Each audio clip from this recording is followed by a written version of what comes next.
Happy Wednesday, everybody. Welcome to Stoveside Chats. My name is Chad Blackwelder with the North Carolina Department of Agriculture. Thank you for joining us today. We've got a good show today. We've got some friends on from, hey, Penny's Produce. Thank you for joining us. And Poppy's Foods. Thank you for joining us and waving in.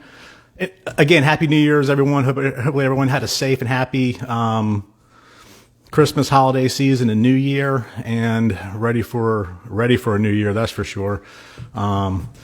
So today we have on the show Ann Gassenheimer and Pat Gallagher of Vegetable Kingdom in Asheville. So they'll be here to talk about their products. All this month we're going to be doing producer profiles. So next week we'll have Anne Marie Thornton on from James Creek Cider House, which is not far from where I live, which is good news for me. They make great hard ciders using their fruit that they grow on their orchard. And they also source other fruits throughout the state. So we'll be talking with them. And then the third week of this month, we'll be talking with the folks at Burwell Farms in Warrenton, North Carolina. They're growing the first ever Italian-style white truffles in the state, so that'll be a lot of fun. And then we're going to keep the mushroom theme rolling, the fungus theme rolling. For the fourth week, we'll be talking with the folks at Hall River Mushrooms in Saxby, so that should be a lot of fun. All right, so we're just waiting on Vegetable Kingdom to join us, and we'll get started. Thank you guys for sharing snippets. Join. Thank you. Gosh, what is that? Kimmy, thanks for joining us and waving. We appreciate it. All right, here we go.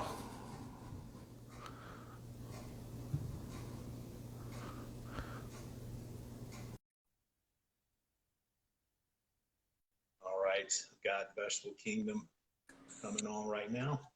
Hey guys. Hey, Chad. Happy New Year. You too. You guys doing all right? Yeah. we're doing great. We kept our tree up for all I see that. I like it. We I might like keep it up all year. At least until we get it vaccinated. That's right. Hey, tell it to get in line, right? No kidding. So for everyone joining us, this is Ann Gassenheimer and Pat Gallagher of Vegetable Kingdom in Asheville. So I'm going to let you guys start out. Ann, you go first. Tell us a little bit about your background and how you wound up in this crazy business.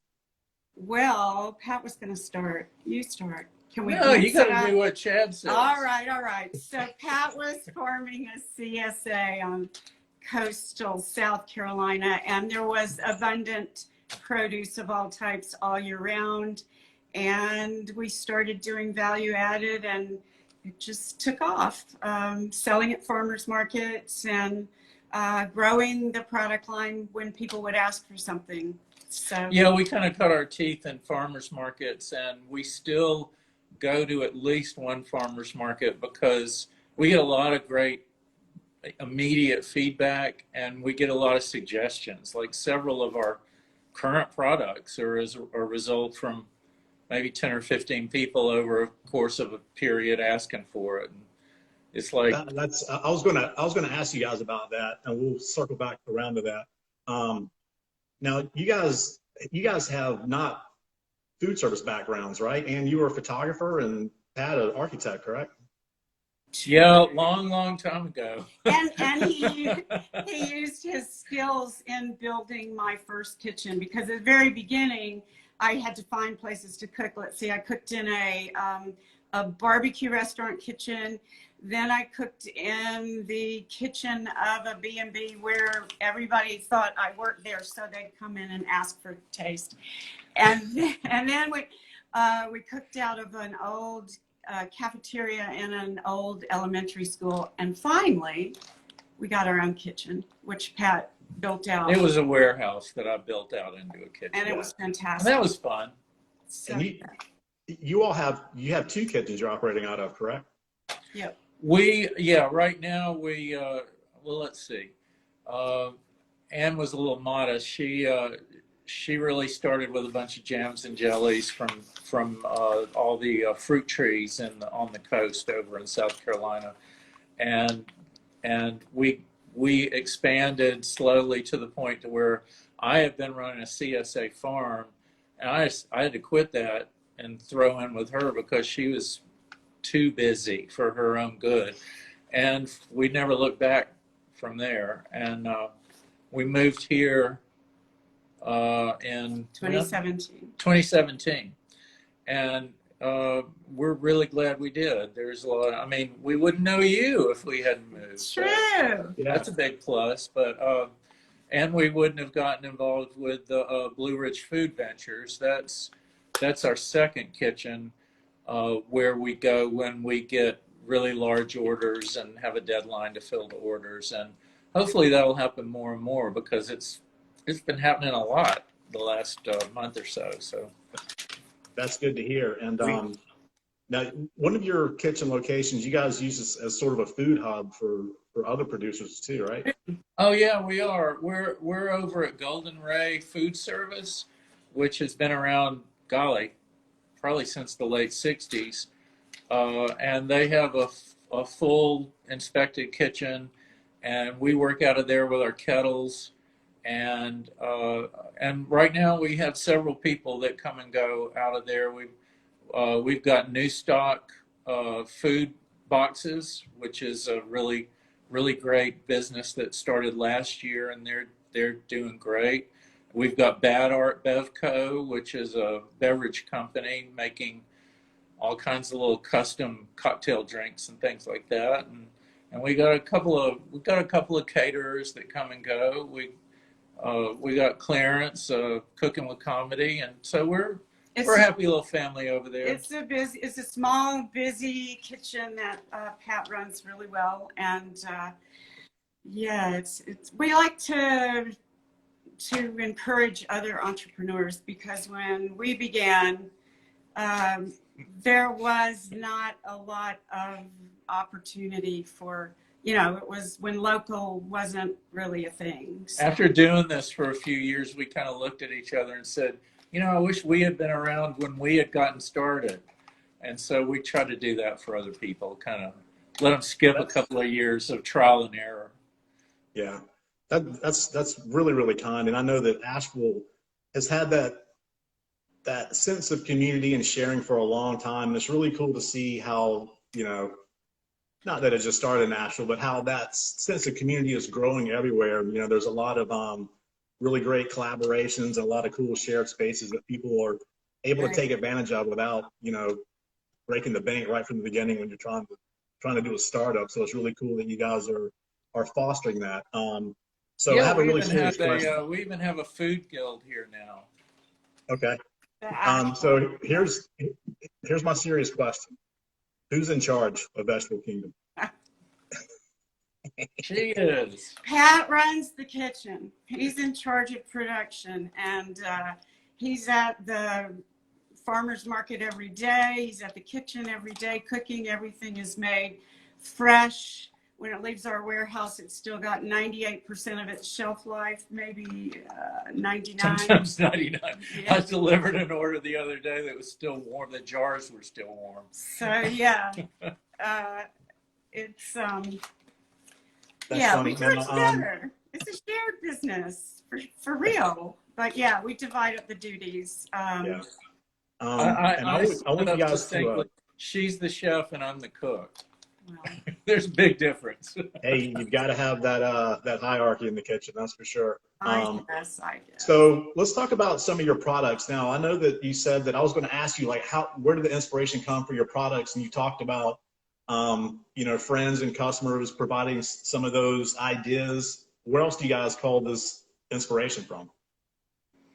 Oh, well, we both grew up cooking with our families. It's just a thing we always did. I mean, I'm sure like you and most chefs just grew up cooking. We were from the southern part of the country, so we had good southern cooking, and we ate a lot of things like gumbo and etouffee and Brunswick stew. Mazzaman curry, we just like a whole lot, so we decided to put that in a jar. But mostly our inspiration came from cooking what we like to eat. And to be able to feed other people, make it easy for people to have a really delicious home-cooked meal without doing anything more than just heating it up and adding some chicken or tofu or something. So, but yeah, customers at farmers markets. We used to do lots of farmers markets, and you know, people would say, "That's good. Could you do this?" And I'm like, well, why not? So, we A good example is I grew up knowing chow chow as camp stew. Yeah, not chow chow. chow chow.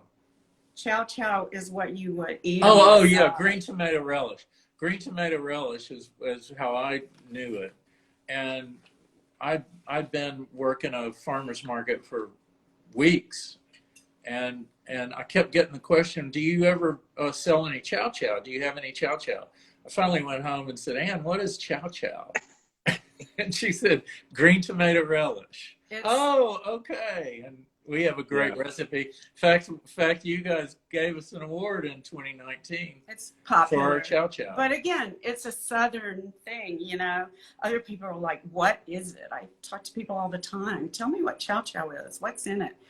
So experimental eaters love to try it. But yeah, that's where we got a lot of inspiration from other people, and we used to do so many more. But I don't know. I think when I first moved here and was talking to some advisors to kind of get settled in, and which is wonderful for people just moving to town or starting a food business, there's so much wonderful free advice with y'all and other local entities. And I remember being told, you know, you can't just do one thing. You have to do farmers markets, you have to do online sales, and you have to do the grocery stores. You've got to do it all. You know, this business is not for everybody. It's really hard.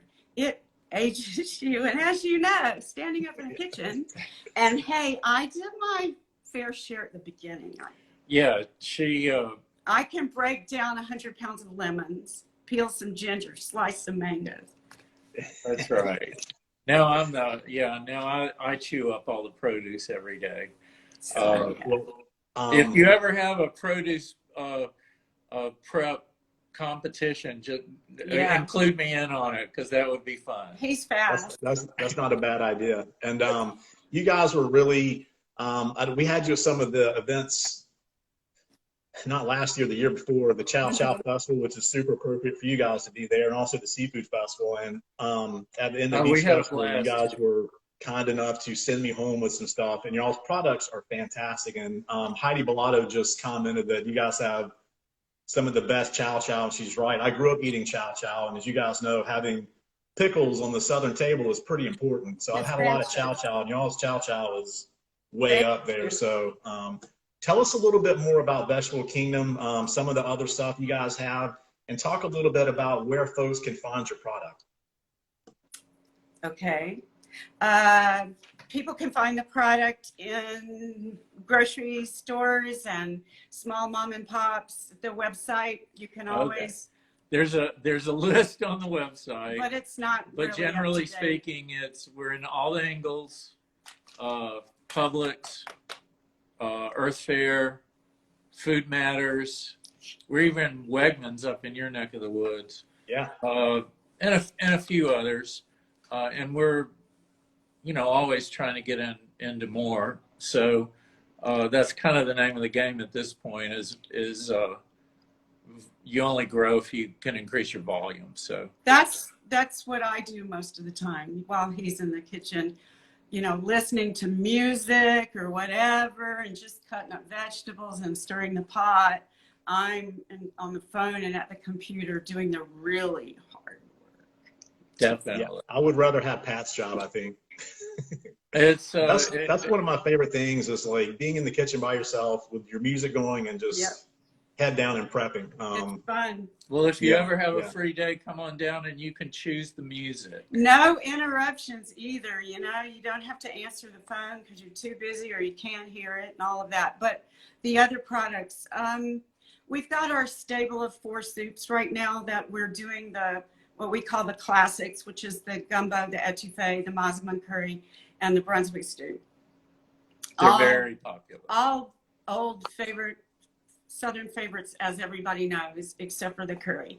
And then we've done 4 new vegan soups. since moving to Asheville. So we have a ginger beet gazpacho and a mushroom medley, and garlic potato with Yukon potatoes, and then a sweet potato, Carolina sweet potato bisque.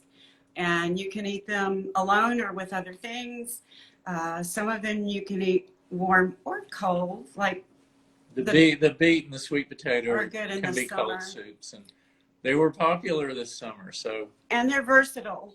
They're Yeah. you know, we like to make things really fresh and tasty so that you don't have to add a lot when you eat them. But if you want to add a protein, if you want to add cheese or plant protein or whatever, you can say meat. It makes them, it makes them even better because it's a totally, you know, complete meal with rice or quinoa or whatever. From time to time, we have requests for some of our other, what was it, at the height, 75 products that we did at one point in time in South Carolina, because it's, I mean, there's tons of fruit and vegetables all year round, and I can't allow it to just lie there on the ground or fall from the tree. It's got to be used. So let's see, what are we bringing back now? Requests for well, you can only get chow chow on our website currently. That may change. You can only get smoky pepper drizzle on our website, which is we smoke jalapeno peppers in a wood smoker and combine that with an old pepper jelly recipe that we have. Okay. And the ketchup. Grillers love it. Grillers love that. They take it out to the grill and just slather it all over everything that whatever it is they're grilling. And then the smoky ketchup, I kind of make the ketchup and the drizzle pretty much on the same day because we just smoke a bunch of jalapeno peppers, which is fun. Yeah. And we're getting requests right now for our old mango chutney, which is really delicious. So I'm not really opposed to making a batch of that every once in a while. Yeah. Yeah. It's hard. And you guys, I know that we've talked about this in the past, and you guys source a lot of stuff from North Carolina, right? As far as your produce and stuff. I go to the state farmers market every day on my way to the kitchen. I found that makes life a whole lot easier. I used to get enough for cooking for 3 or 4 days. It's 5 minutes out of my way to go to the farmer's market on the way to the kitchen, and I kind of like to pick it up fresh every morning. So yeah, they're really good. You know, if you hunt around, everybody tries really hard to have everything they can get from as close as they can get it for as long in the year as they can. You know, right now the farmers are kind of, I don't know, playing cards with each other right this minute, you know, due to the winter. But for the most part, yeah, we get produce from mainly Mountain Foods, and they represent about, I don't know, 25 different farms around here. So it's really great to just be part of that chain. Yeah. So you guys know, I mean, just hearing what Pat was talking about, they're going to the market daily. They're making handcrafted food. And I know that you guys are really careful about preserving the flavors of what you're putting into jars. You don't overcook your stuff. So that way, if, you know, it is shelf stable for a long time and will retain those flavors for a long time. So exactly. This is, I mean, the definition of a handcrafted value added item. So you guys make sure that you're checking out Vegetable Kingdom. Go to their website. You can find out what they have on their website. Now, do you guys, so you said some of your products you can get on the website, so you guys will ship out direct to customers? Oh, yeah. 365 days a year we'll ship direct, and we have specials from time to time. We've got a special right now on a classic box or a vegan box. You know, you get 6 jars for what, $5 a jar. 30 so, bucks. Yeah, and you know, we do TPRs in the stores. We like people to be able to try and discover our products and let us know what they're mixing them with. And the website and the Instagram page have lots of recipes. Yeah. Yeah, you guys do a great job with the recipes on your website. Like, there's a lot of great information there. So again, we're out of time, guys. I told you, Ann, this is going to go by super quick. And I appreciate you both being here. And we're going to continue to try to get in front of some food service folks and get your products to some commercial operations as well. Helpful. Give you guys some more work to do. It's hard, you know, when you're a manufacturer and a wholesaler. So thank you. We appreciate that. And if you ever do the whole Saturday Night Live thing, we'd be happy to be a repeat guest. You know, whenever you need to fill the slot. Just saying. Hey, you guys might make the 5 Timers Club. All right. Curbside chats. You never know. But Heidi Blotto just chimed in. VegetableKingdom.com. Make sure you guys go check them out. Ann and Pat, thank you so much for being here, and I will be in touch with you guys. Thank you so much, Chad. Have a See great you day. later. Bye. Bye, everybody. All right. Ann Gassenheimer and Pat Gallagher with Vegetable Kingdom in Asheville. Yeah, they have really great stuff and a huge product list. They're making salad dressings, soups, stews, relishes, sauces, really good stuff. And again, I've had their products here, and it's really as simple as heating it up and finishing it with whatever protein you desire, be it plant-based or an animal. And it's great over any kind of, you know, rice, quinoa, pasta, depends on, you know, what's in the jar. You don't need to do a whole lot to it. So thank them greatly for being here today and providing that information. And again, next week, we're going to have our first beverage guest, Anne-Marie Thornton, and I think her husband will be joining us as well from James Creek Cider House. So thank you guys for tuning in. Happy New Year, and I'll see you guys next week. Thank you.